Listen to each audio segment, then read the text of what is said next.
可以看到店面大型招牌整个掉落，碎片散落一地，几乎占满整条人行道，就连下方停放的机车也被压倒。所幸当下并无人受伤。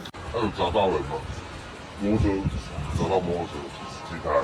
两台的，我问过了，七月就报修了，都没人理了。20号晚间10点多，台北市文山区这一间连锁素食餐厅，招牌疑似不敌强风吹袭，突然松脱坠落，吓坏不少民众，造成下方停放的3部机车，其中2辆倒地，1辆轻微刮伤。目前警方已通知车主开立报案证明，后续将由双方协议处理。而在今天凌晨4点20分，台中市南区也有路树被强风吹倒，压到电杆，造成树义2街、5街、大庆街、福田街约上百户停电。台电紧急派人抢修，在5点11分已恢复供电。